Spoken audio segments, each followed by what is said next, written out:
नमस्ते और audio book with विशाल में आपका स्वागत है। आज हम चार्ल्स डार्विन की मशहूर किताब द ओरिजिन ऑफ स्पीशीज और उसमें छिपे जीवन की उत्पत्ति के रहस्यों की गहराई से पड़ताल करने जा रहे हैं। और ये विषय इतना गहरा है कि बिल्कुल। इस विस्तृत चर्चा का मकसद उन पुराने सबूतों और जानकारियों का विश्लेषण करना है जिन्होंने दुनिया को देखने का हमारा नजरिया हमेशा के लिए बदल दिया। चलिए इस रोमांचक सफर की शुरुआत करते हैं। जी, मुझे लगता है इस सफर की शुरुआत डार्विन की उस ऐतिहासिक समुद्री यात्रा से करनी चाहिए। एचएमएस बीगल जहाज पर जो उनका सफर था। अरे हाँ, वो 5 साल का लंबा सफर। एकदम सही। वो एक कोई मामूली यात्रा नहीं थी। उस सफर ने उन पुरानी जादुई कहानियों को पूरी तरह से गलत साबित कर दिया जिनमें लोग मानते थे कि हर जीव रातों रात किसी चमत्कार से बन गया है। मतलब उस वक्त तो लोग यही मानते थे ना कि जो जानवर जैसा दिखता है वो हमेशा से वैसा ही था। हाँ, बिल्कुल। लेकिन डार्विन ने जो अनगिनत सबूत, हड्डियां और जीवों के नमूने इकट्ठे किए, वे एक अलग ही कहानी बता रहे थे। और सबसे अच्छी बात यह है कि उन्होंने इसे समझाने के लिए बहुत ही आम जिंदगी के उदाहरण दिए। जैसे कि वो पालतू जानवरों वाला उदाहरण। देखिए, मुझे कबूतरों वाला हिस्सा बहुत ही दिलचस्प लगा।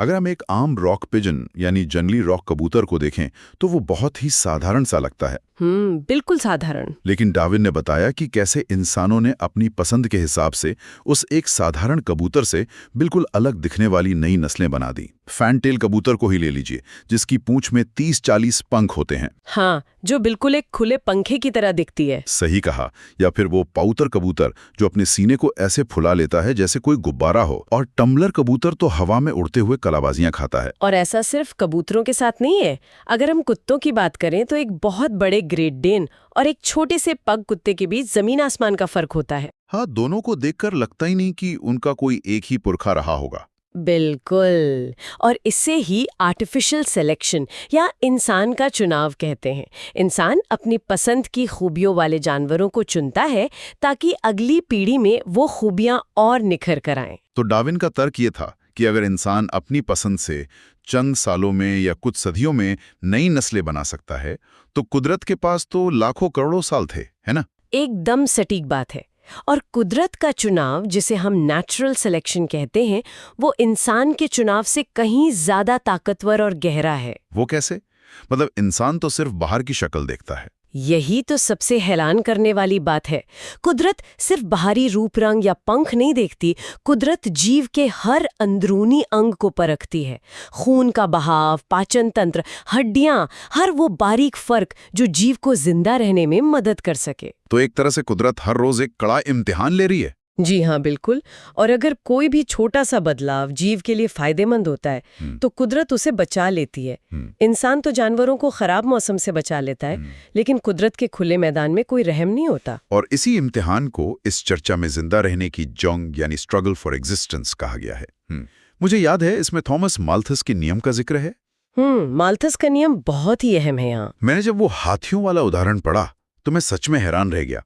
हाथी धरती पर सबसे धीमी रफ्तार से बच्चे पैदा करते हैं, लेकिन अगर उन्हें रोका ना जाए तो सिर्फ 700 साल में धरती पर करोड़ों हाथी हो जाएंगे। लगभग 1,90,00,000 हाथी, अगर हम सटीक आंकड़ों की बात करें। बाप रे। लेकिन ऐसा तो होता नहीं है। दुनिया हाथियों से भरी तो नहीं है। और इसका सीधा सा कारण है कि खाना और जगह हमेशा कम होती है, इसलिए मुकाबला तय है। बहुत बड़ी तादाद में जीव बड़े होने से पहले ही मर जाते हैं। ये सिर्फ शिकार करने या भागने की जंग नहीं है, ये सूखे और सर्दी से बचने की भी जंग है। अच्छा, चलिए इसे थोड़ा आसान भाषा में समझते हैं।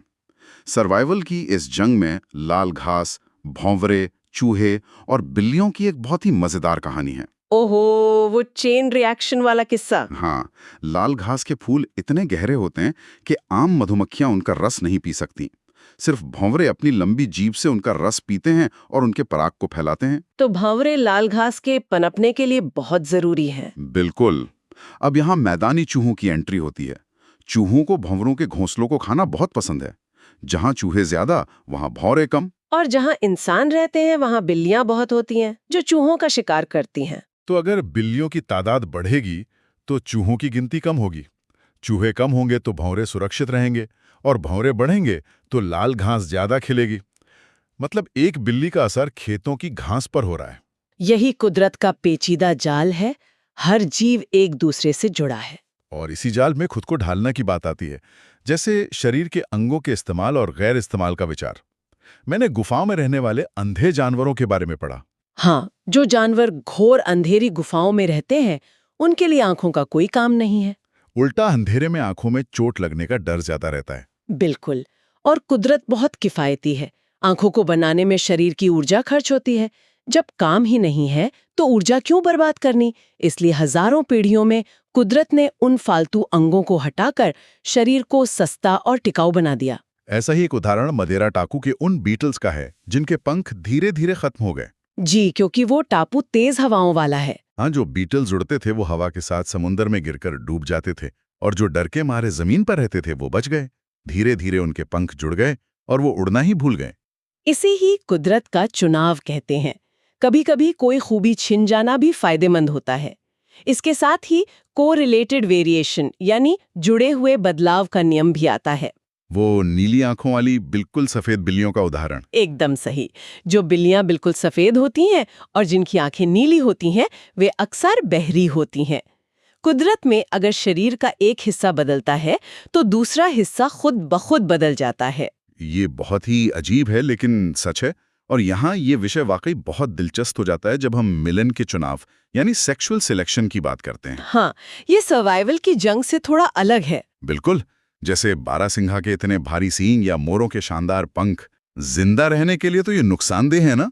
मोर के भारी पंख उसे उड़ने में दिक्कत देते हैं, शिकारी जल्दी देख लेते हैं। लेकिन इनका मकसद सिर्फ मादाओं को लुभाना होता है। तो ये सिर्फ अपनी नस्ल आगे बढ़ाने का तरीका है। जी, मादाएं साथी चुनते समय इन भारी पंखों या मजबूत सींगों को एक अच्छे जीन के संकेत के तौर पे देखती हैं, जिससे ये खूबियां अगली पीढ़ियों में और मजबूत होती जाती हैं। कुदरत के ये तरीके हैरान करते हैं, लेकिन बात सिर्फ शरीर के अंगों तक नहीं है। जानवरों की अजीब आदतों को देखें, जैसे कोयल की आदत। हाँ, कोयल अपना घोंसला खुद नहीं बनाती। वो दूसरे परिंदों के घोंसलों में अपने अंडे दे आती है ताकि उसे बच्चों को पालने की मेहनत ना करनी पड़े, और उसका बच्चा तो पैदा होते ही अपने सौतेले भाइयों को घोंसले से बाहर धकेल देता है। ये कोई अचानक हुआ जादू नहीं है। हर आदत जिंदा रहने की जंग का हिस्सा है। कुदरत धीरे धीरे इन आदतों को मजबूत करती है क्योंकि इससे ऊर्जा बचती है। मैंने लाल चींटियों के बारे में भी सुना जो दूसरी चींटियों को गुलाम बना लेती हैं। हाँ, और मधुमक्खियों का वो 6 कोनों वाला छत्ता भी इसी का हिस्सा है। बिल्कुल। मधुमक्खियां बिना किसी गणित के बिल्कुल सटीक हेक्सागोनल छत्ता बनाती हैं। अगर वो गोल छत्ते बनाती तो बीच में जगह छूट जाती। और वो ऐसा इसलिए करती हैं ताकि कम से कम मोम खर्च करके सबसे ज्यादा शहद रखा जा सके। मोम बनाना बहुत मेहनत का काम है, तो जो मधुमक्खियां मोम बचाने में कामयाब रहीं, कुदरत ने उन्हें चुन लिया। ये सब विकास की धीमी ताकत का सबूत है। लेकिन मुझे एक बात सोचकर हमेशा हैरानी होती है कि बीजों और जानवरों का एक जगह से दूसरी जगह पहुंचने का सफर कितना मुश्किल होता होगा। इस सवाल का जवाब खोजने के लिए डार्विन ने कुछ बहुत ही अनोखे प्रयोग किए थे। हाँ, उन्होंने अपने घर पर खारे पानी का एक टैंक बनाया था। उन्होंने 87 तरह के बीजों को खारे पानी में भिगोकर रखा। और नतीजे क्या थे? 87 में से 64 बीज खारे पानी में 28 दिनों तक रहने के बाद भी उग गए। 28 दिनों में तो समंदर की लहरें बीजों को हजारों मील दूर ले जा सकती हैं। मतलब समंदर कोई रुकावट नहीं बल्कि एक हाईवे है। बिल्कुल। उन्होंने ये भी देखा कि एक तीतर के पैर की सूखी मिट्टी से 82 अलग-अलग पौधे उगाए। हवा, पानी, परिंदों के पेट, सब बीजों को दुनिया के कोने-कोने तक पहुंचाते हैं। और इसी से हमें समझ आता है कि भौगोलिक दूरियां जीवों को कैसे बदलती हैं। जब हम समुंदर के बीच अकेले टापुओं को देखते हैं तो वहां हमें मेंढक या जमीनी जानवर नहीं मिलते, क्योंकि मेंढक खारे पानी में मर जाते हैं और जानवर इतना लंबा तैर नहीं सकते। लेकिन वहां चमगादड़ जरूर मिलते हैं क्योंकि वो उड़कर वहां पहुंच सकते हैं और अपनी नई नस्ल बना लेते हैं। और मौसम का भी तो बहुत बड़ा हाथ रहा है जीवों को बांटने में। जी हाँ, बर्फ के दौर यानी ग्लेशियर पीरियड ने बहुत बड़ा रोल निभाया है। जब बहुत ज्यादा सर्दी पड़ी तो जीव गर्मी की तलाश में भूमध्य रेखा की तरफ गए। लेकिन जब लाखों सालों बाद मौसम गर्म होने लगा तो उन्हें वापस ठंडी जगह चाहिए थी। और वो वापस उत्तर जाने के बजाय जहां थे वहीं के ऊंचे पहाड़ों पर चढ़ने लगे, क्योंकि पहाड़ों की चोटियों पर हमेशा ठंडक रहती है। एकदम सही। और इसीलिए आज हमें दुनिया के अलग अलग पहाड़ों की चोटियों पर एक ही खानदान के पौधे मिलते हैं। वो वहां इसलिए हैं क्योंकि वो बर्फ के दौर में वहां फंस गए थे। ये सब इतना तार्किक लगता है, लेकिन आखिर में एक सवाल आता है जमीन के नीचे दबे पत्थरों और फॉसिल्स के अधूरे रिकॉर्ड का। अगर सब कुछ धीरे धीरे बदला तो हमारे पास बीच के बदलाव वाले फॉसिल्स क्यों नहीं हैं? डार्विन ने इसे एक बहुत ही सुंदर उपमा से समझाया है। ये फॉसिल रिकॉर्ड एक ऐसी पुरानी किताब की तरह है जिसके ज्यादातर पन्ने फटे हुए हैं। और जो पन्ने बचे भी हैं उन पर कुछ ही लाइनें पढ़ी जा सकती हैं। बिल्कुल, हर मरने वाला जीव फॉसिल नहीं बनता। इसके लिए बहुत खास हालात चाहिए होते हैं। जो बीच की कणियां हमें नहीं मिलती, उसका मतलब ये नहीं है कि वे थीं ही नहीं। प्रकृति ने बस उनके सबूतों को महफूज नहीं रखा। तो इस सब का असल मतलब क्या है? इन सारे सबूतों और प्रयोगों को जोड़कर हम क्या निष्कर्ष निकाल सकते हैं? निष्कर्ष यही है कि कुदरत में बदलाव की रफ्तार बहुत धीमी है।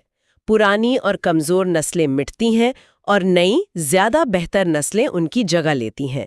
दुनिया के तमाम जीव एक ही पुराने जड़ से निकली हजारों टहनियों के सिस्टम यानी ट्री ऑफ लाइफ का हिस्सा है। इस पूरी विस्तृत चर्चा का सबसे बड़ा निष्कर्ष ये है कि दुनिया की कोई भी नस्ल किसी अचानक हुए चमत्कार का नतीजा नहीं है।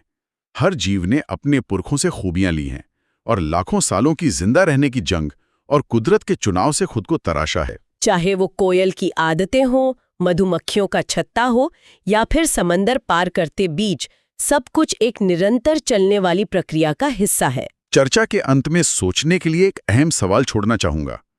कुदरत का चुनाव लाखों सालों की बहुत ही धीमी प्रक्रिया है, लेकिन आज इंसान जिस तेजी से दुनिया के पर्यावरण, जंगलों और मौसम को बदल रहा है, क्या कुदरत की ये धीमी रफ्तार उसके साथ कदम मिला पाएगी? ये सच में एक बहुत ही गंभीर सवाल है। क्या हम एक ऐसे नए युग की शुरुआत कर रहे हैं जहां कुदरत का चुनाव पर्यावरण में आ रहे इन अचानक बदलावों से पीछे छूट जाएगा?